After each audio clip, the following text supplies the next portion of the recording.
दोस्तों स्वागत है आपका डे 4 के साथ में। सर ठीक है, बच्चों के पेपर अभी लगभग 15, 16, 17 तारीख के आसपास, और कल भी ये क्लास नहीं आ पाया। एक्चुअल में बारिश का माहौल और लाइट बहुत ज़्यादा दिक्कत कर रही है। हम सुबह से इधर बैठे हुए हैं, लेकिन रियलिटी ये है कि क्लास शूट नहीं हो पाया। तो इसमें हमने सारी पीडीएफ को इकट्ठा कर लिया। ये पूरा क्लासेस हमने काफ़ी सारे बना रखे हैं, उन्हें हम जोड़ देंगे। प्लस कुछ चीज़ें आपकी छूट गई थी वो भी यहाँ पर बना रहे हैं। ये महा क्लासेस बनाए ही इसलिए जा रहे हैं ताकि जो भी छूटा छाटा आपका रह गया वो सब कवर हो जाए। सर ठीक है, तो एक आपकी एमिसिव पावर होती है। एमिसिव पावर क्या होती है? एमिसिव मतलब होता है एमिट, एमिट मतलब उत्सर्जित करना। सर ठीक है, और दूसरी होती है एब्जॉर्प्शन पावर। ठीक है, इसका मतलब क्या होता है? चीजों को एब्जॉर्ब करना। तो बहुत आसान है मेरे भाई। किसी एमिटिंग बॉडी, यानी कोई भी ऐसी बॉडी है जो रेडिएशन को एमिट कर रही है, के यूनिट एरिया द्वारा पर सेकेंड एमिट होने वाले रेडिएशन को उस सरफेस की एमिसिव पावर कहते हैं। यानी एक सेकेंड में जितने रेडिएशन एमिट हो रहे हैं उसे हम लोग कहेंगे एमिसिव पावर। क्या कहेंगे मेरे भाई? एमिसिव पावर कहेंगे। सर ठीक है, इसे ई से रिप्रेजेंट करेंगे, सीधी सी बात है। सर ठीक है, इसे ई से व्यक्त करते हैं। इसका मात्रक की बात करें तो जूल प्रति मीटर स्क्वायर सेकेंड या वॉट मीटर स्क्वायर होता है। ठीक है, उसके बाद एब्जॉर्प्टिव पावर क्या होती है? तो एब्जॉर्प्टिव पावर का मतलब होता है किसी स्पेशल वेवलेंथ के लिए अरे हटाओ, इतनी लंबी परिभाषा हटाओ। यहां देखो भाई जी क्या लिखा हुआ बताओ। एब्जॉर्प्टिव पावर क्या है? सरफेस पर एब्जॉर्ब रेडिएशन और सेम टाइम में सरफेस पर इंसिडेंटल टोटल रेडिएशन, यानी किसी सरफेस के ऊपर कितना रेडिएशन पड़ रहा है और पड़ने के बाद कितना एब्जॉर्ब कर रहा है वो। मेरे भाई अगर हमसे कहें कि बहुत सारी चीजें हमारे तरफ जो है, बहुत सारे लड्डू आ रहे हैं, बहुत सारे लड्डू एकदम से फेंक रहे हैं, लेकिन हम लड्डू कैच कितने कर पा रहे हैं? भाई हो सकता है 100 लड्डू फेंके जाएं और सब कुछ पकड़ने के चक्कर में डिस्ट्रैक्शन इतना ज्यादा हो जाए कि आप एक भी ना पकड़ पाए। तो ये कहा भी जाता है कि हमेशा अगर आपको वो लड्डू पकड़ना है जो आपके काम का है, क्योंकि 100 लड्डू आपकी भूख थोड़ी मिटाएंगे मेरे भाई। एक लड्डू ही भूख आपकी मिटा सकता है, लेकिन अगर आपने उस लड्डू को पकड़ पाया तब सब कुछ पकड़ने जाएंगे तो कुछ नहीं रह जाएगा। सर ठीक है, तो सेम टाइम में सरफेस के ऊपर जितना भी रेडिएशन पड़ रहा है उसमें से जितना एब्जॉर्ब हो रहा रेडिएशन, उन दोनों के रेशियो को हम लोग कहते हैं एब्जॉर्प्टिव पावर। तो ये दो पावर है। ठीक है, उसके अलावा जब सरफेस पर रेडिएशन परपेंडिकुलर इंसिडेंट होता है तब सरफेस पर प्रेशर को प्रेशर ऑफ रेडिएशन कहते हैं। सर ठीक है, इसके आगे हम चीजों को जोड़ देंगे। चलिए आगे से सारी क्लिप्स हम जोड़ देते हैं। लाइट की थोड़ी सी दिक्कत है, बने रहिए। Kirchhoff law for black body radiation. हम लोग पिछले एक डेरिवेशन पूरा कर चुके हैं और आपको पता है किरचॉफ लॉ क्या होता है और ब्लैक बॉडी क्या होती है। ब्लैक बॉडी को हिंदी में कहते हैं आदर्श कृष्णिका। जो काला रंग होता है मेरे भाई उसे हम लोग आदर्श कृष्णिका या ब्लैक बॉडी मान लेते हैं। ऐसा माना जाता है कि सबसे ज्यादा प्रकाश को, हीट को एब्जॉर्ब करती है ब्लैक बॉडी और एमिट भी, यानी एक अच्छी एब्जॉर्बर भी होती है। अवशोषण मतलब कर लेती है और उत्सर्जन, जो देखो जो पसीने का क्या हो रहा है, उत्सर्जन हो रहा है, तो उत्सर्जन भी करती है। तो इन्होंने क्या कहा किरचॉफ ने कि जितनी भी बॉडी है, जितनी भी, उनकी अगर हम अवशोषण क्षमता को देखें, उत्सर्जन क्षमता को देखें और उनका अनुपात निकालें, तो वो जो अनुपात होगा मेरे भाई वो ब्लैक बॉडी की उत्सर्जन क्षमता के बराबर होगा। बस इतना ही है। अगर हम डायरेक्ट नीचे पहुंच जाएं इस पीडीएफ में तो देखिए क्या लिखा हुआ, ई लैम्डा बटे ए लैम्डा बराबर ई लैम्डा। ई लैम्डा क्या है? किसी भी बॉडी की एमिशन पावर है, यानी उत्सर्जन क्षमता है। ए लैम्डा क्या? किसी भी बॉडी की एब्जॉर्प्शन पावर यानी अवशोषण क्षमता है। और ये वाला ई लैम्डा क्या है मेरे भाई? ये है बड़ा है मेरे भाई, ब्लैक बॉडी है। जो ब्लैक बॉडी है उसकी एमिशन पावर है। बस इतना ही लॉ है कि दोनों का किसी बॉडी के लिए उत्सर्जन और अवशोषण क्षमता का अनुपात किसी ब्लैक बॉडी की उत्सर्जन क्षमता के बराबर होता है मेरे भाई। ठीक है, चलिए सर, तो बताते हैं आपको क्या, सभी बॉडीज के लिए एक सर्टेन टेम्परेचर पर सर्टेन वेवलेंथ के लिए एमिशन पावर यानी ई लैम्डा, एब्जॉर्प्शन पावर यानी ए लैम्डा का रेशियो सेम होता है और उसी टेम्परेचर पर ब्लैक बॉडी की एमिशन पावर के बराबर होता है। बात समझ में आई? हमने मान लिया, माना कोई एक बॉडी है, आइसोथर्मल सरफेस के अंदर स्थित है। आइसोथर्मल क्या होता है आपको पता होना चाहिए? समतापी होता है, जिसका टेम्परेचर चेंज नहीं हो रहा है। ऐसा कोई सरफेस है जिसका टेम्परेचर चेंज नहीं हो रहा, उसके अंदर बॉडी रखी हुई है। ठीक है, माना लैम्डा से लैम्डा प्लस डी लैम्डा के बीच वेवलेंथ की D Q energy unit area पर इंसिडेंट करती है। यानी कितनी एनर्जी है? डी क्यू एनर्जी, एरिया कितना है जो भी है, ए बी सी जो भी एरिया, उस पे आके एनर्जी गिर रही है यानी एब्जॉर्ब हो रही है। तो क्या होगा मेरे भाई, हमने दोनों देखो, टोटल एनर्जी अपने पास कितनी है? डी क्यू है, टोटल एनर्जी कितनी है, डी क्यू टोटल एनर्जी, उसमें से कितनी एब्जॉर्ब हो गई, by chance 1 minus A lambda absorb हो गई, तो हमने लिखा 1 minus A lambda D Q plus emission वाली कितनी लिख दी, ई लैम्डा डी लैम्डा, यानी जितनी उसने एमिट की है, जितनी उसके पास एनर्जी है जो वो एमिट करेगा, एब्जॉर्ब करेगा, वो जब टोटल जितनी एनर्जी है वो कितनी है, डी क्यू है। तो हमने दोनों को लिख दिया मेरे भाई, ठीक है। इसकी मल्टीप्लाई करेंगे, ई लैम्डा बचेगा, यहां पर आएगा डी क्यू से डी क्यू कैंसिल हो जाएगा, माइनस का ए लैम्डा डी क्यू चला जाएगा उधर, ये उधर भेज दिया, ए लैम्डा को नीचे ले आएंगे, ई लैम्डा बटे में ए लैम्डा बराबर D Q upon D lambda आ जाएगा, और ये जो है ये बराबर D Q upon D lambda मेरे भाई बराबर होता है ई लैम्डा के। तो यहां पे हम लिख देंगे यदि बॉडी ब्लैक बॉडी है तो ई लैम्डा डी लैम्डा बराबर हो जाता है डी क्यू के, तो D Q upon D lambda क्या बराबर हो जाएगा, ई लैम्डा के, यानी ये जो D Q upon D lambda है इसकी जगह पे हम लोग क्या रख सकते हैं, ई लैम्डा रख सकते हैं। तो इधर ई अपॉन ए चल रहा है मेरे भाई, बराबर में ई चल रहा है, और यही किरचॉफ का लॉ है मेरे भाई। ब्लैक बॉडी रेडिएशन, ये बहुत इंपॉर्टेंट है मेरे भाई। ब्लैक बॉडी का मतलब क्या होता है मेरे भाई, काली बॉडी, काली सतह, काली सरफेस है, ठीक है। जैसे ये टी शर्ट हम पहने हुए हैं, कैसी है, काली है। इस समय गर्मी में हमें बहुत गर्मी लगेगी, क्यों लगेगी भाई, क्योंकि काली टी शर्ट है, और जो काला रंग होता है वो हीट को बहुत तेजी से एब्जॉर्ब करता है और बहुत तेजी से एमिट भी करता है। जो काला कलर है वो हीट का एक गुड एब्जॉर्बर होता है, एक गुड एमिटर होता है, उत्सर्जक भी होता है, अवशोषक भी होता है भाई। इस बात को कहा किरचॉफ ने, और ऐसी बॉडी को कहा गया ब्लैक बॉडी। क्या कहा गया भाई, ब्लैक बॉडी। हिंदी में हम लोग इसे कहा करते थे आदर्श कृष्णिका। क्या कहते थे, आदर्श कृष्णिका। मेरे भाई कृष्णिका का मतलब कृष्ण यानी काला रंग से है सर, ठीक है। चलिए शुरू करते हैं, इस पूरी वीडियो को डिटेल में आपको समझाते हैं, और इस यूनिट में आपको 5 से 6 इंपॉर्टेंट टॉपिक्स पढ़ने को मिलेंगे। जिन लोगों का थ्योरी वाला पेपर है ज़्यादा टाइम में लगेगा, 1 हफ्ते के अंदर हम लगभग आपका सिलेबस खत्म कर देंगे सर, ठीक है। और मान के चलिए आज ही 5 से मतलब ये पूरी यूनिट हम लोग आज ही कवर कर लेंगे सर, ठीक है। इसमें अगर हम लोग बात करें, ब्लैक बॉडी रेडिएशन बहुत इंपॉर्टेंट है, प्लांक्स रेडिएशन लॉ हम ऐड कर रहे हैं, बहुत इंपॉर्टेंट है, कॉम्पटन इफेक्ट मोस्ट इंपॉर्टेंट है, फोटो इलेक्ट्रिक इफेक्ट बहुत इंपॉर्टेंट है, आइंस्टीन इक्वेशन बहुत इंपॉर्टेंट है मेरे भाई। तो ये सारी चीज़ें बहुत इंपॉर्टेंट है, कह सकते हैं दूसरी यूनिट काफ़ी अच्छी है, और काफ़ी सारी चीज़ें इसमें आपको पढ़ने को मिलेंगी, क्योंकि इसके अलावा तो पूरे पेपर में क्या स्पेक्ट्रोस्कोपी ही अंदाज उन तरीके से। तो स्पेक्ट्रोस्कोपी पे हम लोग पहुँचे, उससे पहले हम लोग चलते हैं ब्लैक बॉडी रेडिएशन की तरफ। चलिए सर शुरू करते हैं। सबसे पहले आपको समझना पड़ेगा क्या होता है ब्लैक बॉडी रेडिएशन। जब लाइट एनर्जी फोटोन, यानी जो लाइट की एनर्जी यानी जो प्रकाश की ऊर्जा है, उसे हम लोग कहेंगे फोटोन। ये बात किसने कही थी, प्लांक ने कही थी, कि जो प्रकाश होता है वो छोटे छोटे पैकेटों या बंडलों के रूप में चलता है, जिसे हम लोग फोटोन या क्वांटा कहते हैं मेरे भाई, ठीक है। तो जब लाइट एनर्जी फोटोन या हीट किसी सब्सटेंस की सरफेस पर पड़ती है, यानी जब लाइट एनर्जी फोटोन जो है कोई भी सब्सटेंस हो उसकी सरफेस पर पड़ती है, तो लो टेम्परेचर पर यह सब्सटेंस इंसिडेंटल रेडिएशन को एक फ्रैक्शन ऑफ एब्जॉर्ब करती है और कुछ भाग को मेरे भाई रिफ्लेक्ट कर देती है। ध्यान से समझिए, अगर टेम्परेचर बहुत कम है और किसी सरफेस पर फोटोन पड़ा है, प्रकाश की ऊर्जा पड़ी हुई है, तो कुछ भाग को वो एब्जॉर्ब कर लेगी, बाकी टकरा के वापस चली जाएगी सर, ठीक है। उसके आगे पढ़ते हैं, किसी सब्सटेंस के लो टेम्परेचर पर रेडिएशन को एब्जॉर्ब करने की जो क्षमता होती है, यानी जितना ज़्यादा वो एब्जॉर्ब कर लेगा, उसे कहते हैं एब्जॉर्प्शन पावर। क्या कहते हैं, एब्जॉर्प्शन पावर कहते हैं, या फिर एब्जॉर्प्टिविटी कहते हैं। क्या कहते हैं, एब्जॉर्प्टिविटी कहते हैं। इसे लिखते हैं हम लोग ए से, कैपिटल ए से हम लोग इसे डिनोट करते हैं सर, ठीक है। यही, अब आगे सुनिए, यही सब्सटेंस हाई टेम्परेचर पर अपने द्वारा लो टेम्परेचर पर एब्जॉर्ब किए गए रेडिएशंस को एमिट कर देता है। यानी जब टेम्परेचर कम था तो इसने एनर्जी को क्या किया, एब्जॉर्ब किया, सोख लिया, अपनी गौवा भाषा में कहें तो सर, ठीक है। जब टेम्परेचर ज्यादा हुआ तो इसने क्या किया, उन्हीं जो एनर्जी थी, रेडिएशंस था, उन्हें क्या किया, निकाल दिया, एमिट कर दिया, उत्सर्जित कर दिया मेरे भाई। किसी सब्सटेंस के रेडिएशन जो एमिट करने की पावर होती है उसे कहते हैं एमिशन पावर। क्या कहते हैं मेरे भाई, एमिशन पावर कहते हैं। इसे कहा से लिखते हैं, ई से लिखते हैं मेरे भाई, ठीक है।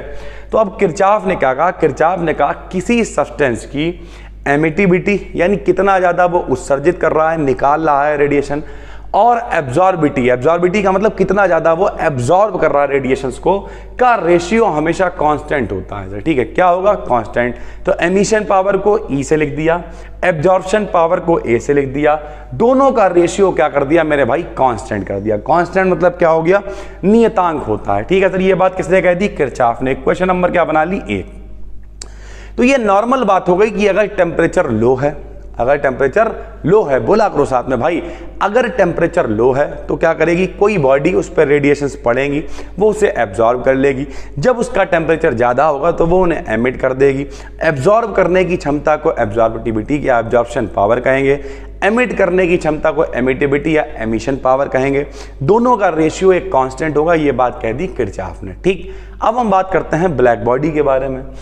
यह ब्लैक बॉडी अपनी सरफेस पर पड़ने वाले लगभग सभी रेडिएशंस को एब्जॉर्ब कर लेती है। यहां देखिए सर, ब्लैक बॉडी की खासियत क्या? हमने क्या कहा? ब्लैक बॉडी ज्यादा से ज्यादा प्रकाश, कह सकते हैं 100%, इसके ऊपर जितने रेडिएशंस पड़ेंगे उन सबको ये एब्जॉर्ब कर लेगी। नॉर्मल बॉडी क्या करेगी?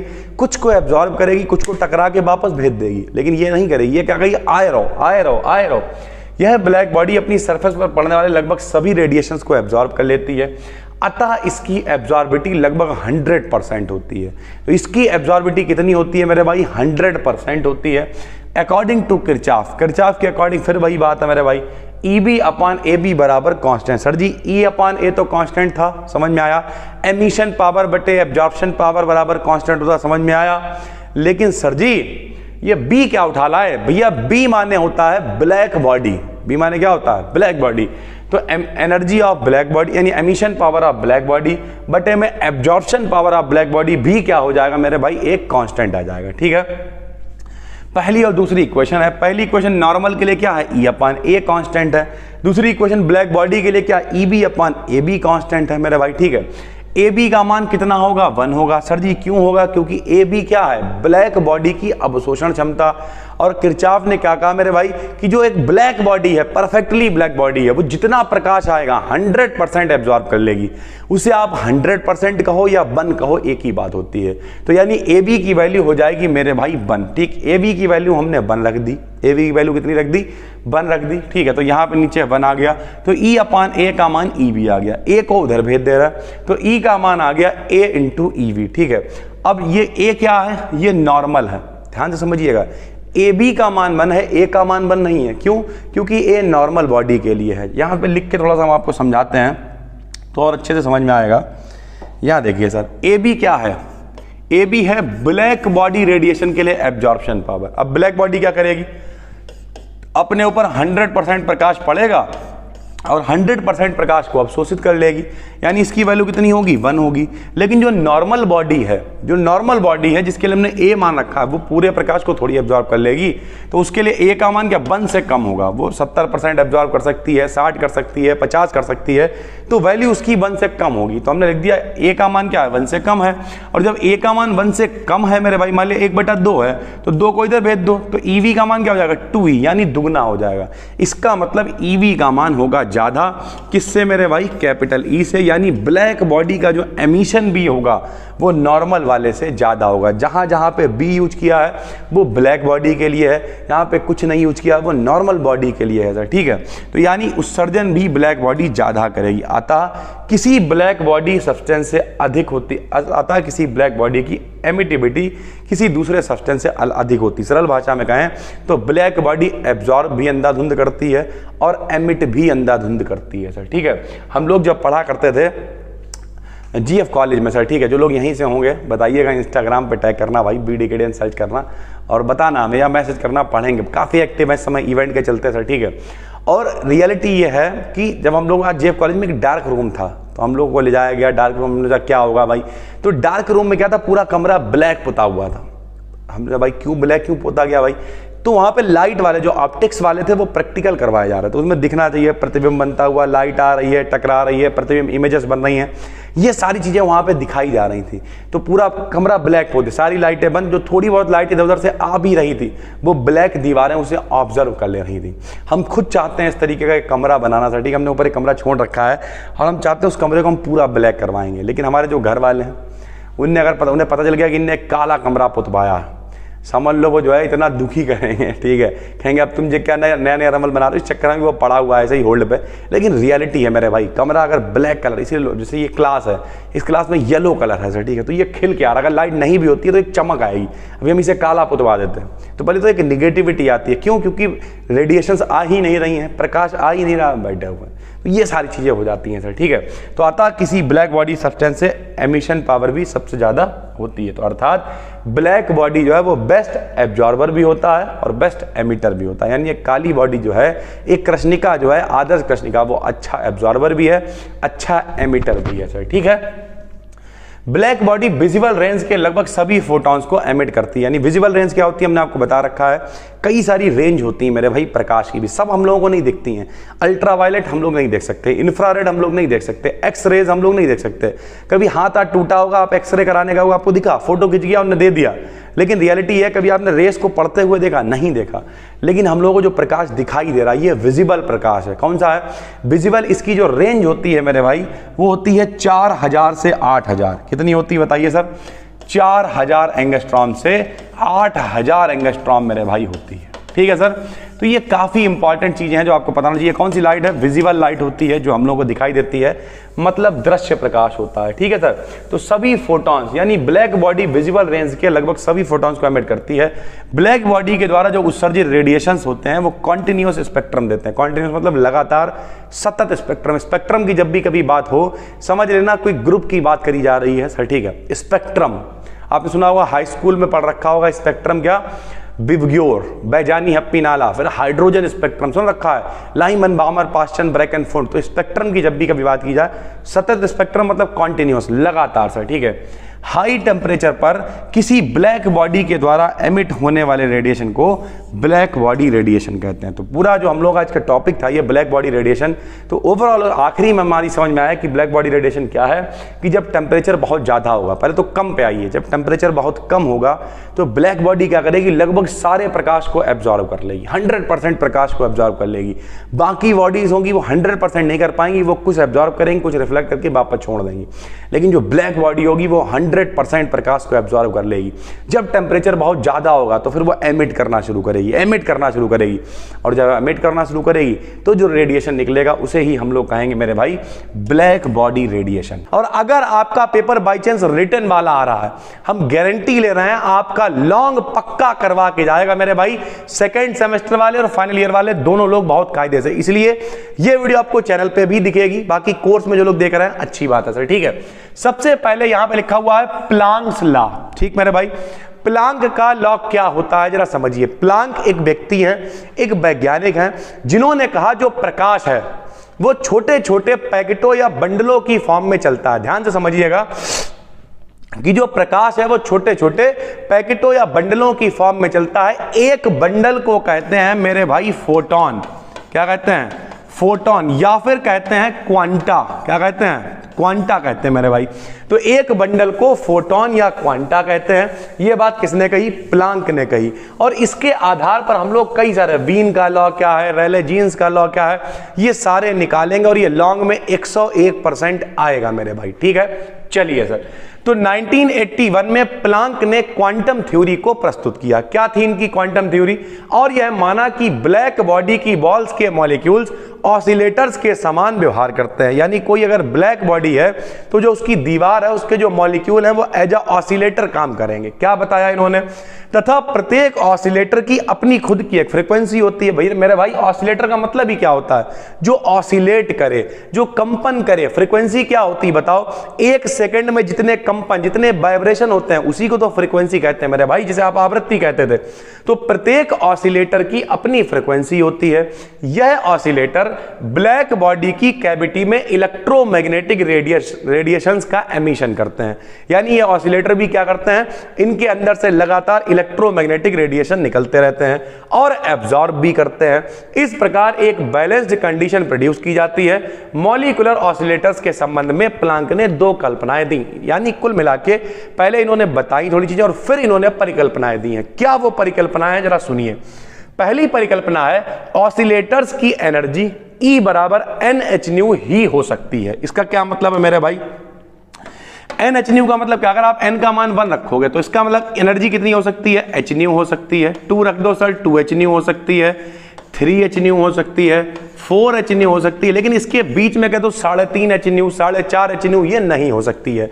तो प्लांक का पहला स्टेटमेंट क्या है बताइए, बिल्कुल आराम आराम चलेंगे, कोई जल्दीबाजी नहीं है। प्लांक का पहला स्टेटमेंट है कि जो एनर्जी है वो कितनी हो सकती है, NH 1 2 3 4 5 ऐसे होगी, 1.5 2.5 पौवा ऐसा नहीं होगी सर, ठीक है। ये रही इक्वेशन पहली, E बराबर H अभी आगे अपने काम में आएगी। जहां पे बताओ न्यू क्या है मेरे भाई, फ्रीक्वेंसी है, लिख दिया। H प्लांक्स कांस्टेंट है, पता ही है, लिख दिया। E एनर्जी है, और N को आप क्वांटम नंबर कह सकते हो या फिर कितने नंबर हैं, इंटीग्रल मल्टीपल कह सकते हो सर, ठीक है। ये तो पहला पॉइंट है। दूसरा पॉइंट क्या, देख लो मेरे भाई ध्यान से। पहला पॉइंट क्या है कि जो एनर्जी है वो H की मल्टीपल में होगी, 1H 2H 3H 4H ऐसे होगी सर, ठीक है।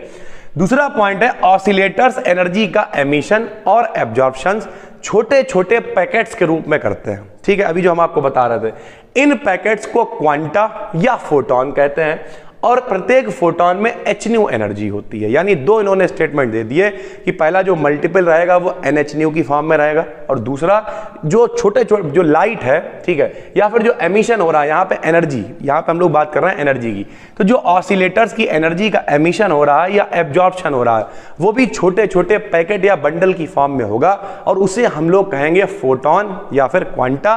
और एक क्वांटा की एनर्जी कितनी रहेगी मेरे भाई, H रहेगी सर, ठीक है। मैक्सवेल बोल्ट्जमैन फार्मूला में किसी ऑसिलेटर की एनर्जी H होने की प्रोबेबिलिटी इतनी होती है। तो दो व्यक्ति हैं, एक का नाम है मैक्सवेल, एक का नाम है बोल्ट्जमैन। बहुत आराम से समझना, हम भी कोशिश करेंगे आराम आराम समझाने की। इन्होंने फार्मूला दिया कि अगर H होना है ऑसिलेटर की फ्रीक्वेंसी तो उसके लिए प्रोबेबिलिटी इतनी होती है। सर जी प्रोबेबिलिटी क्या होता है, प्रोबेबिलिटी का मतलब प्रायिकता, कि अगर हम सिक्का उछाल रहे हैं तो हेड आने की प्रायिकता क्या, 1/2 है। आ भी सकता, आधी है, मतलब आ भी सकता है और टेल भी आ सकता है, भाई सीधी बात है। तो प्रायिकता इतनी होती है। माना ब्लैक बॉडी की कैविटी में मतलब उसके अंदर कितने बताओ, N0 N1 N2 NR उन ऑसिलेटर्स का नंबर है जिनकी एनर्जी कितनी है, 0 है, H है, 2H है, क्योंकि वो कह चुके हैं क्या होगा बताओ, H के ही गुणे में होगा, 1H 2H 3H इस तरीके से होगा। तो हमने मान लिया कि जो ब्लैक बॉडी है उसमें जो नंबर है ऑसिलेटर्स के वो क्या है, N0 N1 N2 NR इस तरीके के नंबर मान लिए। उनकी एनर्जी हमने N0 वाले के लिए 0 रख दोगे, N का मान लीजिए सर, समझाते हैं क्या होना चाहिए बताओ, NH होना चाहिए। अगर हम N0 के लिए निकाल रहे हैं इसका मान 0 रख देंगे तो ये पूरा मेरे भाई क्या हो जाएगा, 0 हो जाएगा सर। 1 रख देंगे तो क्या हो जाएगा, H हो जाएगा। 2 रख देंगे तो क्या हो जाएगा, 2H हो जाएगा। यानी इस तरीके से हम लोग मान रखेंगे। R रख देंगे तो क्या हो जाएगा सर, RH हो जाएगा। तब RH वाले ऑसिलेटर्स का नंबर NR निम्न होगा। तो R वाले के लिए जो मैक्सवेल बोल्ट्जमैन का पूरा फार्मूला है, प्रोबेबिलिटी है, उसके आधार पर इस तरीके से नंबर निकल के आएगा, और वो नंबर क्या होगा, इस इक्वेशन की फॉर्म में लिखा जाएगा। NR बराबर होगा N0 e की पावर माइनस का RH न्यू अपॉन KT। ठीक भाई, यानी अगर इस तरीके का सिनेरियो है, ये ऑसिलेटर्स हैं, ये उनका नंबर है, तब उसके लिए जो इक्वेशन होगी वो इस फॉर्म में आएगी। और इक्वेशन क्या होगी, NR बराबर N0 e की पावर माइनस का RH न्यू अपॉन KT। कुछ लोग सोच रहे हैं सर जी मैक्सवेल बोल्ट्जमैन वो सब प्रूव करके बताओ। मेरे भाई फिर ये डेरिवेशन बहुत लंबे होते चले जाएंगे। अभी यही पहले बहुत लंबा है, तो यहाँ पे हम लोग डायरेक्ट उस फॉर्मूले को यूज कर रहे हैं, ठीक है। तथा ऑसिलेटर्स की कुल संख्या n है, तो हम सबको जोड़ेंगे। कैसे, देखिए क्या करेंगे। सबसे पहले हमने लिखा n बराबर N0, पहले कितना है N0 plus N1 plus N2 plus N3, ऐसे चलेगा ना, सबको जोड़ेंगे। यहां पे देखिए कितने नंबर है बताओ, N0 N1 N2 N3 NR, ऐसे ही तो है मेरे भाई। तो हम जब टोटल नंबर n लिखेंगे तो पहला कौन हो गया N0, दूसरा कौन होगा N1, N1 का मान कितना होगा N0 e की पावर माइनस का H न्यू अपॉन KT। फिर क्या होगा N2, N2 का मान में 2 पावर ले जाएंगे, देखो पहले में 1 है, N2 में 2 पावर, N0 e की पावर माइनस का 2H न्यू अपॉन KT, ऐसे 3H न्यू अपॉन KT, ऐसे 4H new upon KT plus dash dash dash चलता रहेगा। हमने लगा दिया सर, ठीक है। हर जगह से N0 कॉमन होगा मेरे भाई, N0 कॉमन ले लिया। यहाँ पे क्या बचेगा, 1 बचेगा। यहाँ पे e की पावर माइनस का H न्यू अपॉन KT बचेगा। यहाँ पे ऐसे 2 बचेगा, 3 बचेगा, ऐसे चलता रहेगा। फार्मूला होता है अगर चल रहा है 1 plus x square plus dash dash dash, तो उसे सीरीज को हम लोग लिख सकते हैं 1 अपॉन 1 माइनस x। तो हमने क्या किया, देखो 1 प्लस x का स्क्वायर, देखो 2 पावर है, ऐसे चल रहा है, तो इसे हम लिख सकते हैं 1 अपॉन 1 माइनस x। N0 ऐसे लिख लिया, 1 लिखा, बटे में 1 लिखा, माइनस में x की जगह पे क्या आएगा, जो ये चल रहा है, ये देखो सर यही तो चल रहा है यार, हम यही तो कह रहे हैं कि अगर इस तरीके की सीरीज है 1 प्लस इसे x मान लो, फिर ये 2 पावर तो x स्क्वायर मान लो, तो ये x है अपना, तो इसकी जगह लिख दिया 1/1 माइनस x, इक्वेशन बना ली 2। पहली इक्वेशन थी NH-nu, दूसरी इक्वेशन मेरे भाई ये बन गई। ठीक, अब क्या करेंगे, ऑसिलेटर की टोटल एनर्जी निकालेंगे। एनर्जी निकालने का तरीका क्या होता है, लो भैया एनर्जी कैसे निकालोगे, कह रहा एक फोटोन की एनर्जी h-nu होती है, और अगर उसमें n नंबर ऑफ फोटोन हो तो उसकी एनर्जी कितनी हो जाएगी, NH-nu हो जाएगी, यही तो था। तो अगर हम टोटल निकालें तो पहले के लिए N0 इंटू H-nu, अब N0 वाले में कुछ होगा ही नहीं, 0 तो ये 0 हो जाएगा। दूसरे वाले के लिए N1 इंटू H-nu 1 होगा, दूसरे वाले में, फिर अगले वाले में N2 इंटू H-nu, N2 है तो 2 H-nu, N3 है तो 3 H-nu, ऐसे ही Nr है तो R H-nu। सबकी एनर्जी निकालने के लिए हमने नंबर से मल्टीप्लाई कर दी। ठीक, N0 वाला 0 जो तो पूरा पोर्शन 0 हो जाएगा। यहां पर जब N1 का मान रखोगे तो N1 बराबर क्या आएगा, N0 e की पावर माइनस का H-nu अपॉन KT। यहां पर N1 N2 जब सबके मान हम लोग रखेंगे तो हर जगह से कॉमन निकल आएगा N0, H-nu तो कॉमन है ही, e की पावर माइनस का H-nu अपॉन KT। जरा देख लो यहां पे, बिल्कुल भी कंफ्यूज ना होना मेरे भाई, अपनी कॉपी में तो आप लिखोगे ही N1 का मान कितना रखेंगे हम लोग, N1 का मान रखेंगे N0 e की पावर माइनस का H-nu अपॉन KT। साथ में कितना चल रहा भाई, H-nu चल रहा, तो यही पूरा देखो यहाँ पे कॉमन आ गया, तो यहाँ पर क्या बचेगा, 1 बचेगा। ये तो 0 हो गया, उसे तो भूल जाओ। ये कितना बचा, 1 बचा। यहाँ पे 2 पावर थी तो 2 बचा, प्लस 1 पावर बच गई। इस तरीके से चीजें चलती रहेंगी। जब यहाँ पे 2 था तो 1 पावर बची है, जब 3 होगा तो 2 पावर बचेगी। ऐसे ही जब R था तो इसकी पावर कितनी बचेगी, R-1 बचेगी। ठीक है, 1 पावर कम बचेगी, क्योंकि 1 पावर हम लोगों ने बाहर कॉमन निकाल ली है, तो 1 पावर इस तरीके से कम बचेगी मेरे भाई। ठीक है, अब क्या होता है, अगर कहीं भी ऐसी सीरीज चल रही है 1 plus 2x plus 3x square dash dash dash, तो इसे लिख सकते हैं 1/1 माइनस x स्क्वायर। तो देखो इसी तरीके की सीरीज बन गई है, 1 प्लस 2x, इस तरीके से पूरी सीरीज चल रही, तो इसे हम लिख सकते हैं, ये बाहर जो लिखा है लिखा रहने देंगे, इसे लिख सकते हैं 1/1 माइनस x का स्क्वायर। ठीक मेरे भाई, हमने यहां पर मान लिख दिया और समीकरण बना ली 3। अब क्या करेंगे, समीकरण की 3 को हम n से डिवाइड करेंगे। जब इक्वेशन 3 को आप n से डिवाइड करोगे तो अभी तक इधर e चल रहा था, लेकिन जब e को हम n से डिवाइड कर देंगे, पदों का योग बटे पदों की संख्या, n नंबर है, जब हम नंबर से डिवाइड कर देंगे तो वो एवरेज एनर्जी बन जाएगी, तो इधर आ जाएगी एवरेज, इसे ऐसे ब्रैकेट के अंदर लिखेंगे, ये कहलाएगी एवरेज एनर्जी। और इधर भी हम डिवाइड करेंगे काहे से, n से, तो जब इधर n से डिवाइड करेंगे तो H-nu ऐसे ही है, e की पावर माइनस का H-nu अपॉन KT सब ऐसे ही है मेरे भाई। बस डिवाइड करेंगे, जब डिवाइड करेंगे तो यहां पे क्या होगा, देखिए थोड़ा सा समझाते हैं हम आपको, यहां देखिए इस तरीके से, वरना आप कंफ्यूज हो जाओगे।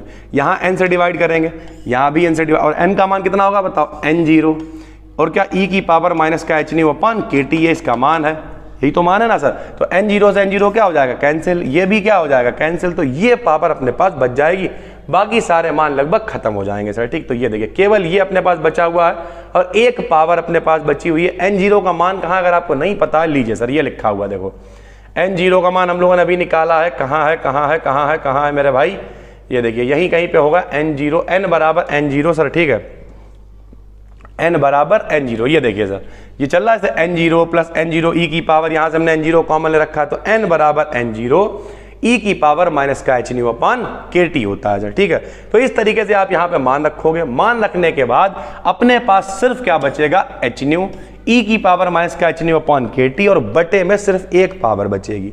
अब इसे जब हम नीचे लेके आएंगे, इसे नीचे लाएंगे तो ये इसके नीचे आएगी, इसके नीचे आएगी तो जो ऊपर जाके प्लस पावर हो जाएगी, और इसके नीचे आएगी तो ये कैंसिल हो जाएगा, यानी यहाँ पे 1 बचेगा। ठीक है मेरे भाई, कोई दिक्कत नहीं है, बिल्कुल आराम आराम चलो।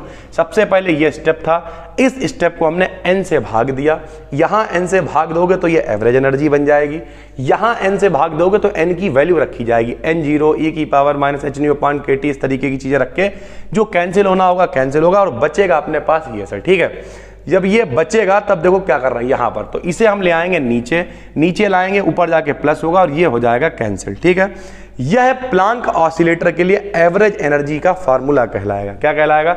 एवरेज एनर्जी का मेरे भाई फार्मूला ये कहलाएगा प्लांक ऑसिलेटर के लिए। फ्रीक्वेंसी रेंज न्यू से न्यू प्लस डी न्यू के बीच की रेडिएशन एनर्जी की डेंसिटी को हम लोग ऑसिलेटर की एवरेज एनर्जी के फॉर्म में लिख सकते हैं। कैसे लिखेंगे? अगर हम उसे एवरेज एनर्जी की फॉर्म में लिखें डेंसिटी को, तो लिखेंगे E nu D nu, frequency के टर्म में लिख रहे हैं, बराबर 8 pi nu square D nu upon C की पावर 3, साथ में आ जाती है एवरेज एनर्जी। यही हमने यहां पे लिख रखा है। क्या लिख रखा बताइए? फ्रीक्वेंसी रेंज न्यू से लेकर न्यू प्लस डी न्यू के बीच रेडिएशन एनर्जी की डेंसिटी ऑसिलेटर की एवरेज एनर्जी से निम्न तरीके से कनेक्ट करते हैं।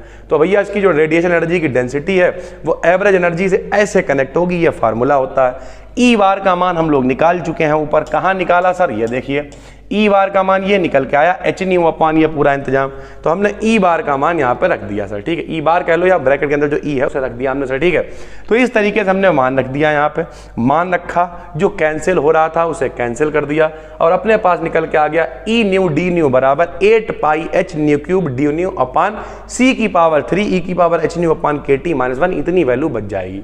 इसे बना लिया इक्वेशन नंबर 5। ठीक भाई, हम लोग जानते हैं न्यू बराबर सी अपॉन लैम्डा होता है, फ्रीक्वेंसी और वेवलेंथ में रिलेशन। अगर इसे डिफरेंशियल की फॉर्म में लिखेंगे तो डी न्यू बराबर आएगा माइनस का सी तो कांस्टेंट है और यहाँ आ जाएगा 1 अपॉन एक्स का होता है माइनस का 1 अपॉन एक्स स्क्वायर, तो आएगा माइनस का C D lambda upon lambda square. D lambda का मान निकाल लिया, यहाँ पे न्यू की जगह न्यू का मान, डी लैम्डा की जगह डी लैम्डा का मान रख देंगे। न्यू का मान सी अपॉन लैम्डा है, रख दिया। ऐसे ही न्यू का मान यहाँ भी चल रहा होगा कहीं, देखिए न्यू का मान सी अपॉन लैम्डा है, रख दिया। डी न्यू का मान माइनस का C D lambda upon lambda square है, रख दिया। जो कैंसिल होना था कट गया, फाइनल अपने पास ये बचेगा ई लैम्डा डी लैम्डा बराबर, इधर सर जी न्यू था लैम्डा क्यों बना दिया? क्योंकि अब हमने न्यू को लैम्डा में कन्वर्ट कर लिया है मेरे भाई। तो इधर भी ई लैम्डा डी लैम्डा बराबर 8 पाई एच सी बटे में लैम्डा की पावर 5 1 अपॉन ये इंतजाम बचेगा और इसे इक्वेशन 5 और 6 फ्रीक्वेंसी के टर्म में और वेवलेंथ के टर्म में प्लांक का फार्मूला है। ये जो अपने पास प्रूव होकर आया है मेरे भाई, ये है प्लांक का फार्मूला। ध्यान से हर आदमी समझे, बिल्कुल आसान है और ये बहुत इंपॉर्टेंट है मेरे भाई, बहुत ज़्यादा, मतलब हद से ज़्यादा इंपॉर्टेंट। सबसे पहले प्लांक ने 2 स्टेटमेंट दिए। ठीक है, स्टेटमेंट दिया, पहला स्टेटमेंट था क्या कि जो एनर्जी रहेगी वो इस तरीके से रहेगी इंटीग्रल मल्टीपल में। दूसरा स्टेटमेंट क्या था मेरे भाई कि पैकेट्स की फॉर्म में चलेंगे। हमने मान लिया ऑसिलेटर में बहुत सारी चीज़ें हैं, बहुत सारी कैविटी में चीज़ें उपस्थित हैं, N0 N1 N2 सबको मान लिया। NR का मान इतना हो जाएगा, नंबर मतलब इतना हो जाएगा, टोटल नंबर निकालेंगे, सबको जोड़ दिया हमने। जोड़ने के बाद N0 हमने कॉमन ले लिया, जो बचा उसे लिखा रहने दिया, समीकरण बना ली n बराबर N0। ये देखिए n का मान कितना, यही दिखाना चाह रहे थे। n का मान कितना? N0 1 अपॉन 1 माइनस ई की पावर माइनस का H nu upon K T होता है। ध्यान से देख लो मेरे भाई, अभी बीच में थोड़ा सा मान नहीं ढूंढने से मिल रहा। n का मान कितना? N0 बटे में 1 माइनस का ई की पावर माइनस का H nu upon K T. n का मान ये है। अब देखना आप, ये हमने मान बना लिया, सारे मान रखे, हल किया, यहाँ पे डिवाइडिंग फ्रॉम n। अब यहाँ पे देखिए दिखाते हैं n का मान कितना है, ये देखो बताओ।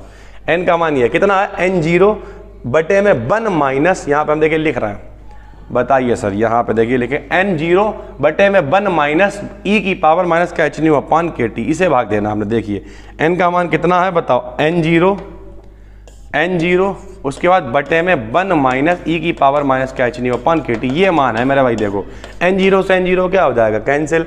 तीसरा टर्म कहाँ जाएगा? ऊपर, यानी इस वाले एक टर्म से ये वाला टर्म क्या हो जाएगा? कैंसिल। सिर्फ ये एक टर्म बचेगा और सिर्फ ये एक टर्म बचेगा, यही तो बचा था। देखो एक ये टर्म बचा हुआ है और नीचे सिर्फ ये टर्म बचा, यानी कुल मिला के हमने यहाँ पे N0 का n से भाग दिया और n का मान रख दिया। ठीक है, मान रख दिया, हल किया, उसे हमने कन्वर्ट किया, रिलेशन बनाया, न्यू की फॉर्म में लेके आए और अपने पास फाइनली निकल के आ गया प्लांक का फार्मूला। ठीक, अब जब वेवलेंथ बहुत कम होगी तो इसका मान जो है 1 से बहुत ज्यादा होगा। अगर मान 1 से बहुत ज्यादा है, जरा देखिए सर, अगर इसका मान 1 से बहुत ज्यादा है तो 1 को छोड़ देंगे क्योंकि 1 मान बहुत कम है, तो 1 का मान हम देंगे छोड़। ये देखो 1 का मान हमने छोड़ दिया यहाँ पर, लोअर पर 1 का मान छोड़ दिया, ये ऊपर जाके माइनस हो जाएगा और ये कहलाएगा बीन्स लॉ। क्या कहलाएगा? Beans law. लेकिन अगर वेवलेंथ बहुत ज्यादा है तब इसका मान कितना हो जाएगा 1 + x, क्योंकि e की पावर x की जब सीरीज खोलते हैं तो इस तरीके से ही चलती 1 + x करके, तो यहां पर क्या हो जाएगा इसका मान 1 प्लस ये जो चल रहा है hc/, अगर मान बहुत जाए तो इतना मान होगा, इतना मान रख दोगे आप, 1 से 1 कैंसिल हो जाएगा, तब जो फार्मूला बनेगा ये कहलाएगा रेले जीन्स लॉ। क्या कहलाएगा? Rayleigh Jeans law. यानी जितना कठिन आप समझ रहे हो उतना है नहीं, बिल्कुल आराम आराम हम लेके आए हैं, सारे मान रखते चले आओगे, 2-3 बार आप प्रैक्टिस करोगे बहुत आराम से आप कर लोगे। This is Rayleigh Jeans law, ठीक है। कभी कभी क्या कह देता है, derive the Rayleigh Jeans law and Wien's law from Planck's radiation law. Planck's radiation law की फॉर्म में हमें रेले जीन्स लॉ को प्रूव करना है। जरा देखिए यहां पे कैसे, अब देखिए हमने उसे भी प्लांक, अभी 1 मिनट रुक जाओ, कंफ्यूज मत होना, हमने यहां पे क्या निकाला बताओ?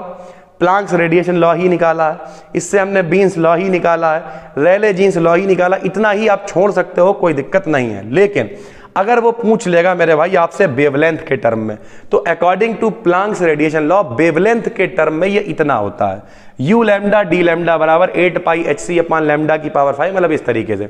हायर फ्रीक्वेंसी के लिए इसकी वैल्यू 1 से फिर ज्यादा रख देंगे, ज्यादा रख देंगे तो इसे 1 को छोड़ सकते हैं क्योंकि इसका मान ज्यादा है, इस तरीके से मान रखेंगे और ये एक क्वेश्चन बनाएंगे।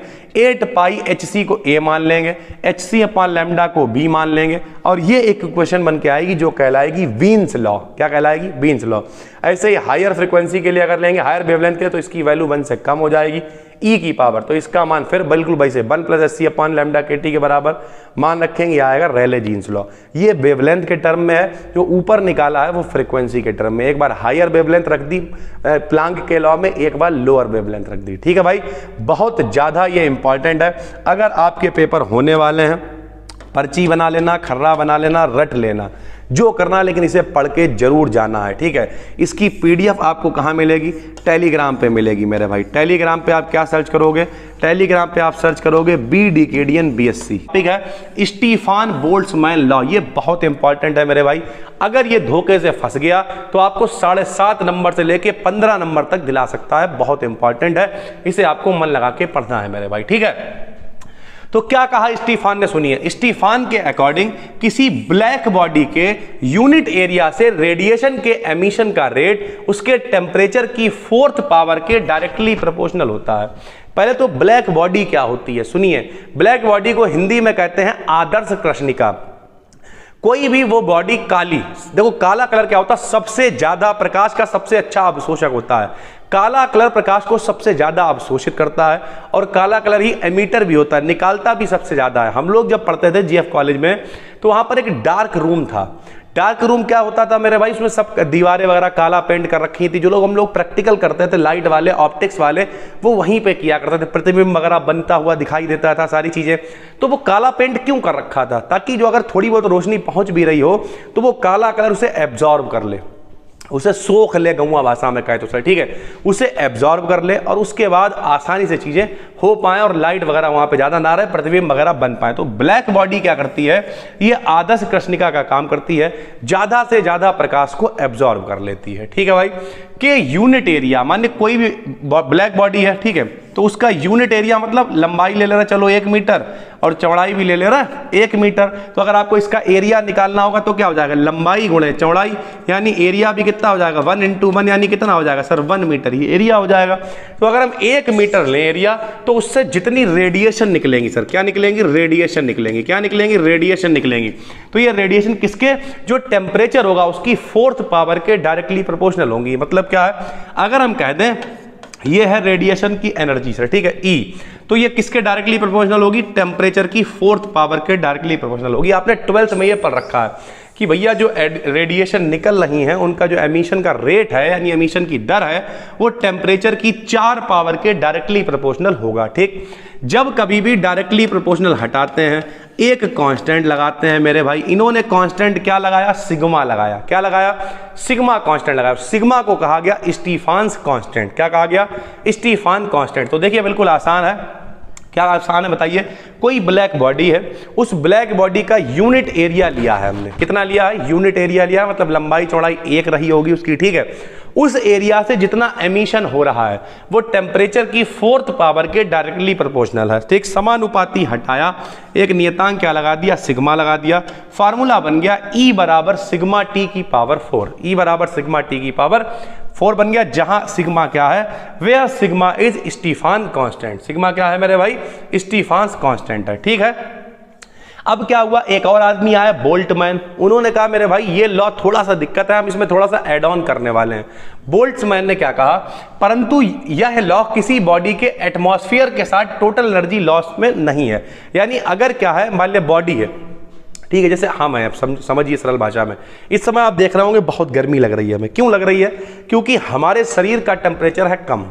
कितना है, मान लिया 37 है, 38 है, 40 है, जो भी कुछ होगा सर, 35 है डिग्री सेंटीग्रेड में बात कर रहे हैं। और बाहर का जो टेम्परेचर इस रूम का, क्योंकि यहाँ सुबह से ऑफलाइन क्लास चल रहा है तो यहाँ पे भीड़ बहुत रहती है सर। ठीक है, जब भीड़ रहती तो सारी चीज़ें यहाँ पे हैं, सारी चीज़ें हैं, लेकिन उसके बाद भी मेरे भाई गर्मी तो होगी ना जब सारी चीज़ें हैं। तो ओवरऑल क्या है, अब कुछ लोग कहते हैं सर जी एसी चला लीजिए।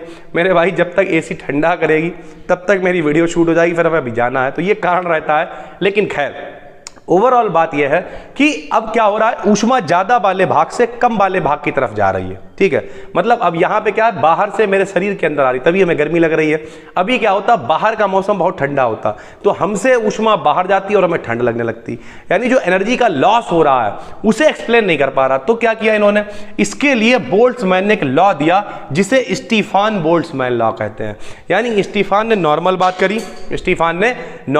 करी, लेकिन स्टीफान बोल्ट्जमैन ने क्या किया, बोल्ट्जमैन ने क्या किया, थोड़ा सा ऐड ऑन कर दिया कि अगर भैया टेम्परेचर के साथ में एनर्जी का लॉस हो रहा है, ज्यादा वाले भाग से कम वाले भाग में जा रही है, तब इन्होंने क्या किया, हम समझाते हैं कैसे। तो जरा देखिए, इन्होंने कहा टेम्परेचर T1 के मतलब केल्विन है। मान लिया कि एक ब्लैक बॉडी है, कोई एक बॉडी है, उसका टेम्परेचर कितना है, T1 केल्विन है। ठीक है भैया, जब T2 केल्विन टेम्परेचर के एटमॉस्फेयर में रखते हैं, एटमॉस्फेयर का मतलब क्या होता है, वातावरण।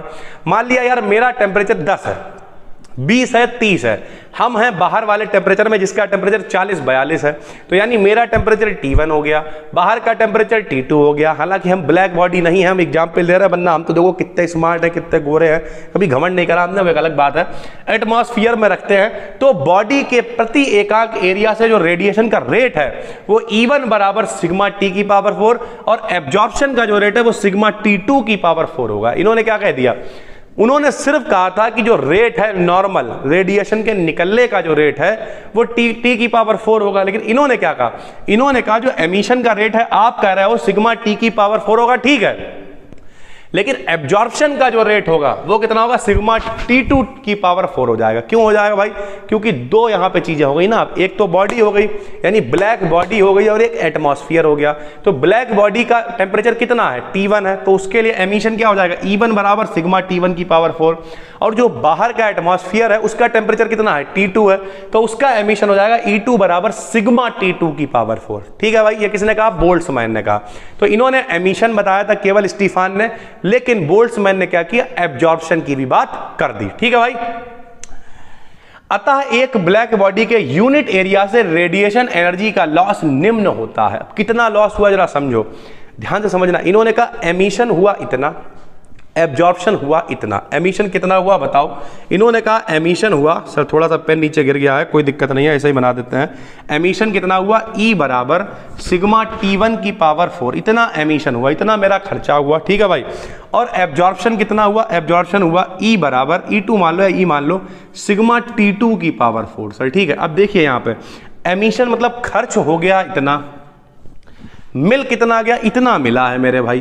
तो अब क्या कह रहे हैं, ये कह रहे हैं तो टोटल कितना चेंज रहेगा। यार मेरे पास 10 रुपए थे, हमने 10 रुपए खर्च कर दिए और बदले में हमें 7 रुपए मिल गए, तो नेट चेंज क्या है, नेट चेंज है 3 रुपए, यानी अभी भी मेरे पास जो है वो 3 रुपए हैं। तो हमने क्या लिखा, अतः ब्लैक बॉडी का रेडिएशन जो एनर्जी का लॉस है वो निम्न होगा। कैसे निकालेंगे, जितना था T1 की पावर 4 और जितना मिला वो उसमें से घटा देंगे। तो E बराबर आ गया सिग्मा T1 की पावर 4 माइनस का T2 की पावर 4, सिग्मा हमने कॉमन ले लिया। सर ठीक है, तो ये बात किसने कहा, स्टीफान बोल्ट्जमैन ने कही है बात। ठीक, अब इसे प्रूव भी करना पड़ेगा। तो प्रूव करने के लिए हमने क्या लिया, एक भैया हमने कोई सिलेंडर ले लिया, माना कोई सिलेंडर है जिसकी जो वॉल्स हैं वो कैसी हैं, कंप्लीटली रिफ्लेक्ट करने वाली, यानी यहां से टकरा के चीजें वापस आ सकती हैं, तथा इसके अंदर एक कंप्लीटली रिफ्लेक्टेड पिस्टन लगा हुआ है, जो आपको पिस्टन P से हमने दिखाया, ये पिस्टन लगा हुआ है।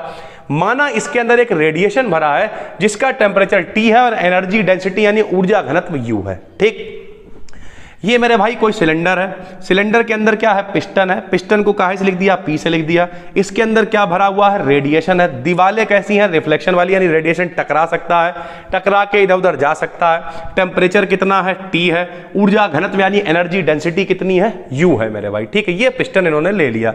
फिर इन्होंने क्या किया, यदि सिलेंडर का वॉल्यूम V हो, सिलेंडर का वॉल्यूम कितना हो, V हो, तो रेडिएशन की जो टोटल इंटरनल एनर्जी होगी वो U बराबर स्मॉल u इंटू V होगी, क्योंकि ऊर्जा घनत्व का फॉर्मूला ही यही होता है मेरे भाई। ऊर्जा घनत्व बराबर होता है एनर्जी अपॉन वॉल्यूम। तो हमने मान लिया ऊर्जा घनत्व इतना, तो अगर वॉल्यूम मान लें हम V, तो इसे जब इधर लेके आएंगे तो U बराबर क्या हो जाएगा, U इंटू V हो जाएगा मेरे भाई, ठीक है। तो हमने क्या किया, U का मान ले लिया, U इंटू V, और इक्वेशन नंबर हमने बना दी। हम आपको पीछे पढ़ा भी चुके हैं ऊष्मागतिकी का प्रथम नियम। क्या होता है ऊष्मागतिकी का प्रथम नियम, dQ बराबर होता है du प्लस डेल्टा W। हम लोग U की जगह पे क्या रख सकते हैं, U भी रख सकते हैं। ये देखो भाई, W बराबर क्या रख सकते हैं, PdV रख सकते हैं। क्यों रख सकते हैं, क्योंकि PdV क्या होता है, P मतलब दाब, V मतलब वॉल्यूम, प्रेशर वॉल्यूम एनर्जी होती है। ये तो किया गया कार्य ऊर्जा के बराबर मान लो, ऐसे याद कर लो सर, ठीक है। तो कार्य का मान PdV के बराबर होता है, U का मान UV के बराबर होता है, यानी दोनों अगर टोटल इंटरनल एनर्जी निकालोगे तो ऊर्जा घनत्व और वॉल्यूम के मल्टीपल के बराबर होगी। फायदा क्या होगा, ये मान दोनों हम यहां रख देंगे। मान रखा, देखना भैया क्या होगा, यहां पे देखिए सर, ये देखिए, तो यहां पे dQ था, dQ रख दिया, D चल रहा था, चलने दिया, U की जगह पे UV रख दिया, प्लस dW की जगह पे PdV रखा। लेकिन where pressure is radiation pressure, जहां पे P जो है वो रेडिएशन प्रेशर है, और रेडिएशन प्रेशर का मान होता है ऊर्जा घनत्व का 1/3। तो P की जगह पे हम U/3 रख देंगे, ये रेडिएशन प्रेशर का मान होता है। तो हमने यहाँ पे P की जगह पे 1/3U रख दिया, dV चल रहा था, dV चलने दिया, बिल्कुल आराम आराम चल रहा, कोई दिक्कत नहीं। dQ ऐसे आया, डिफरेंशिएशन करेंगे तो कैसे करेंगे, पहले को छोड़ा, U उतारा, दूसरे का करा dV, प्लस दूसरे को छोड़ा, पहले का करा du आया, प्लस 1/3 आया, U आया, dV आ गया, ठीक है मेरे भाई, कोई दिक्कत नहीं। dQ ऐसे रहेगा। अब हमने किया क्या, देखिए VDU था, VDU लिख दिया, यहाँ पे अकेला UDV, एक UDV है, यहाँ पर 1/3 UDV है, एक को 1/3 से जोड़ेंगे तो 3 1 कम 3 और 1 4/3 हो जाएंगे। तो ये वाला देखिए सर, देखिए ये वाला और ये वाला, ये कितना है, 1 है, ये कितना है, 1/3 है। तो जब आप 1 को 1/3 से जोड़ोगे, 3 1 कम 3 और 1 4/3 हो जाएगा। तो ये दोनों मिलके होगा 4/3। यहां पे आ गया मेरे भाई VDU, क्या आ गया, VDU आ गया। इसे हमने बना लिया इक्वेशन नंबर 2, ठीक है भाई। अब हमने क्या लिखा, यदि चेंज इन एंट्रोपी ds हो, यानी अगर एंट्रोपी में जो चेंज हो रहा है, एंट्रोपी क्या होती है, एंट्रोपी का मतलब मेरे भाई होता है कि डिसऑर्डर कितना है, मॉलिक्यूल जो गति कर रहे हैं। यहां क्लास में अगर 50 बच्चे बैठालते हैं, 100 बच्चे बैठालते हैं, 150 बच्चे बैठालते हैं, तो वो कितना ऑर्डर में बैठे होंगे, जितना ऑर्डर में बैठे होंगे उतनी एंट्रोपी कम होगी, जितना वो गदर काट रहे होंगे उतनी एंट्रोपी ज्यादा होगी मेरे भाई, ठीक है। तो एंट्रोपी होगी ज्यादा, तो हमने लिखा फ्रॉम सेकंड लॉ। दूसरा लॉ क्या कहता है, ds बराबर dQ/T होता है, ठीक है। तब हमने ds रख दिया, हमें dQ का मान चाहिए। जरा देखो, अभी हमने ऊपर मान निकाला, dQ का मान कितना, VDU प्लस 4/3 UDV, ये वाला मान हम यहां रखेंगे। देखो भैया, dQ/T, बटे में T और चल रहा है, तो dQ का मान रखा VDU, बटे में T था, T आ गया, 4UdV/3 बटे में T था, तो T आ गया मेरे भाई, ठीक है। एक और इक्वेशन बन गई। इससे क्या पता चल रहा कि जो S है वो U और V दोनों का फंक्शन है। कैसे पता चल रहा, देखो ds है, du है और dv, यानी S जो है वो किसका फंक्शन है, बताइए किसका फंक्शन है, S जो है वो du का भी फंक्शन है और S जो है वो V का भी फंक्शन है। यानी हम ऐसे लिख सकते हैं S is the function of U and V। तो हमने क्या किया, सारे लोग फिजिक्स वाले हैं, सेकंड सेमेस्टर में इतना समझ में आता होगा। S क्या है, फंक्शन है किसका, U और V का। जब फंक्शन होता है तो उसे कैसे लिख सकते हैं बताओ, जो टोटल डिफरेंशियल होगा S का, ds, वो पहले वाले के पार्शियल डिफरेंशियल U के रिस्पेक्ट में ∂S/∂U into du plus ∂S/∂V into dV। एक बार V के साथ में लिखेंगे और एक बार U के साथ में लिखेंगे। अगर ये परफेक्ट डिफरेंशियल है, अगर ये दोनों का फंक्शन है U और V का, तो एक बार U के साथ में लिख दिया, एक बार हमने V के साथ में लिख दिया। ये क्या हो गई, इक्वेशन नंबर 5 हो गई। अपने पास पहले से चल रही थी मेरे भाई इक्वेशन नंबर 4। इक्वेशन नंबर 4 भी ds का मान है, इक्वेशन नंबर 5 भी ds का मान है। यहां पे ds का मान ये है, देखो VDU/T प्लस 4U/T। यहां देखो du के साथ कौन चल रहा है, du के साथ चल रहा है V/T।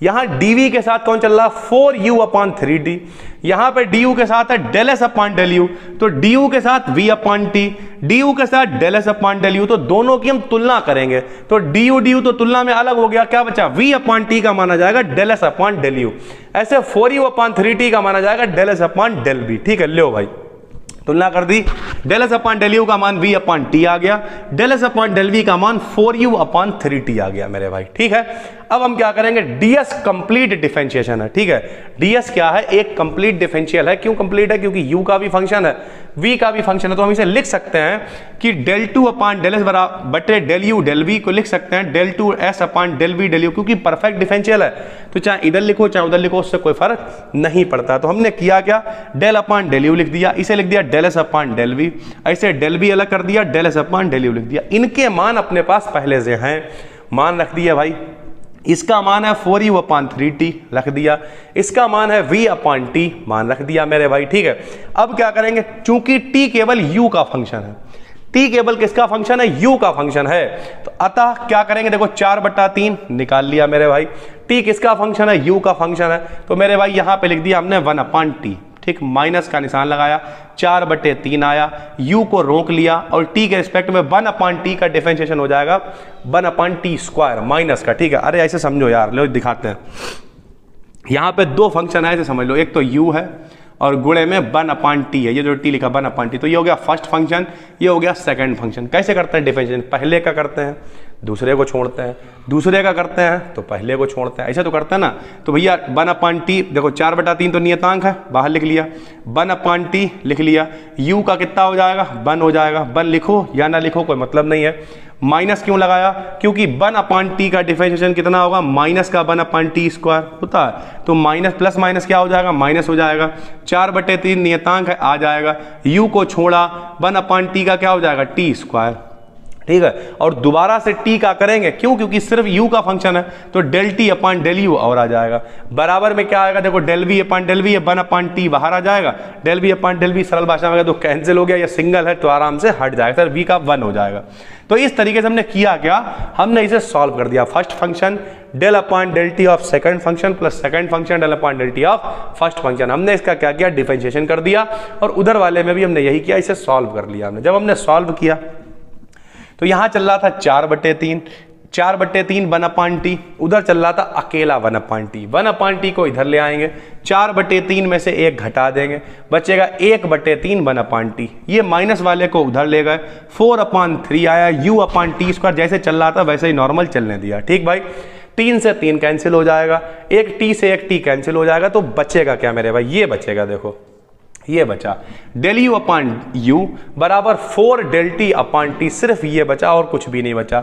इसका इंटीग्रेशन कर देंगे, इंटीग्रेशन करेंगे 1 अपॉन एक्स का लॉग एक्स होता है, 1 अपॉन एक्स का क्या होता है भाई बताइए, लॉग एक्स होता है, तो यहां पे 1 अपॉन यू का लॉग यू हो गया, 4 नियतांक है, 1 अपॉन टी का लॉग टी हो गया, प्लस एक इंटीग्रेशन कांस्टेंट हमेशा हम लोग लगाते हैं, उसे आप सी लिखो, लॉग ए लिखो, कुछ भी लिखो, तो हमने लिख दिया लॉग ए। ठीक है, अब हम लोग करेंगे क्या, यहां देखिए सर, जब भी कभी ऐसे चल रहा होता है n log m, तो हम n को ऊपर पावर में ले जा सकते हैं, तो यहां पे चल रहा है 4 log t, तो हम 4 log t को लिख सकते हैं log t की पावर 4, 4 को हम लोग ऊपर ले जा सकते हैं, प्लस में चल रहा है log a, और log m गुणे log n, log m plus log n बराबर होता है, दोनों में गुणा हो जाती है, तो इन दोनों की जगह हम लोग लिख सकते हैं log m की जगह पे क्या है, t की पावर 4 है, गुणे में n की जगह पे क्या है मेरे भाई a है। ठीक है, तो log t की पावर 4 आ गया, गुणे में मेरे भाई a आ गया। अब हमने क्या किया, फाइनल स्टेप अपने पास आ चुका है, log से log हम लोग हटा देंगे, इधर सिर्फ u बचेगा, इधर a t की पावर 4 बचेगा। ठीक है भाई, ये हो गई क्वेश्चन नंबर 8। हमने लिखा यूनिट एरिया से टोटल रेडिएशन एनर्जी के एमिशन का रेट एनर्जी डेंसिटी में निम्न संबंध होता है। क्या संबंध होता है, E बराबर होता है 1/4 UC, E बराबर 1/4 UC होता है। E ऐसे रखा, 1/4 रखा, U रखा, और C का मान हमने ऐसे ही रखा है, लेकिन हमने U का मान तो निकाल रखा है ना, जरा देखो यहाँ पे U का मान क्या है, कहाँ पे है, U का मान है AT की पावर 4, यहाँ पे U दोबारा से लिख गया है सर, तो थोड़ा सा आप ध्यान रखिएगा, यहाँ पे देखिए इसे सही कर देते हैं हम लोग, ये देखिए u तो 1/4 ऐसे रहेगा, यहाँ पे क्या आ जाएगा c और u की जगह पे क्या आ जाएगा a t की पावर 4। जब a t की पावर 4 आ गया तो हमने क्या किया, e ऐसे लिखा, t की पावर 4 लिखा रहने दिया और a/4 को हमने बना दिया सिग्मा। क्या बना दिया, a/4 को सिग्मा बना दिया। c भी है तो c को भी सिग्मा बना दिया। तो हमने लिख दिया यही स्टीफान्स लॉ है, जहां सिग्मा का मान कितना होगा, UAC होगा। ठीक है, c तो चल ही रहा है, u नहीं होगा सर। ठीक है, ये u एक्स्ट्रा लिखा हुआ है, इसे देखिएगा सर, क्योंकि u की जगह पे तो हमने मान रखा a t की पावर 4। बिल्कुल भी कंफ्यूज नहीं होना मेरे भाई। अब आखिरी में आके यहाँ देखो, u का मान कितना, a t की पावर 4 है। ठीक है भाई, a t की पावर 4 है। तो यहाँ पे देखो अपनी रिलेशन क्या होता है बताओ, रिलेशन होता है e बराबर 1/UC। ठीक है, तो u की जगह पे हम लोग क्या रखेंगे, 1/4 ऐसे रखेंगे। u की जगह पे क्या रख देंगे बताओ, u की जगह पे रख देंगे a t की पावर 4 और संग में चल रहा है c। ठीक है, e बराबर हो जाएगा सिग्मा t की पावर 4। क्यों, t की पावर 4 जैसे है वैसे ही रहने देंगे। ठीक है भाई, उसके बाद क्या करेंगे, जो बचा a बचा, c बचा, बटे में 4 बचा, तो हमने लिख दिया जहां सिग्मा का मान AC/4 होगा। कितना होगा, AC/4। u जो एक्स्ट्रा आ गया था उसे आप काट दीजिएगा। इसे क्या कहते हैं, सिग्मा को स्टीफान कांस्टेंट कहते हैं। फिर उसके बाद कंडीशन लगा देंगे कि अगर कोई ब्लैक बॉडी है जिसका टेम्परेचर T1 केल्विन है, कहीं ऐसी जगह पर रखी गई है जिसका टेम्परेचर T2 केल्विन है, तब जो रिजल्ट आएगा वो क्या आएगा, E बराबर भाई सिग्मा T1 की पावर 4 माइनस T2 की पावर 4। ये क्या है, ये स्टीफान बोल्ट्जमैन लॉ है मेरे भाई। ठीक है, तो ये थोड़ा सा बड़ा है, बीच बीच में इक्वेशंस को यूज किया गया है, काफी बड़ा है, लेकिन इसकी पीडीएफ जो लोग कोर्स में देख रहे हैं उन्हें तो कोई दिक्कत है ही नहीं, यहीं पे फाइल्स में ऐड कर देंगे। लेकिन जो लोग ये यूट्यूब पे देख रहे हैं, ठीक है, लाइट शायद चली गई है, कोई दिक्कत नहीं है, लेकिन जो लोग यूट्यूब पे देख रहे हैं, ठीक है भाई, जो भी लोग YouTube पे देख रहे हैं उनके लिए क्या है, उनके लिए टेलीग्राम पे ये पीडीएफ अभी हम शेयर कर देंगे। नए हैं तो चैनल को सब्सक्राइब जरूर कर लीजिए, पुराने हैं नोटिफिकेशन बेल को ऑन कर लीजिए। हम मिलते हैं आपसे एक और वीडियो में, तब तक के लिए धन्यवाद। और जो लोग कोर्स में देख रहे हैं वो लोग टेंशन ना लें, अब लगभग डेली आपको वीडियोस मिलेंगी। थैंक यू भाई।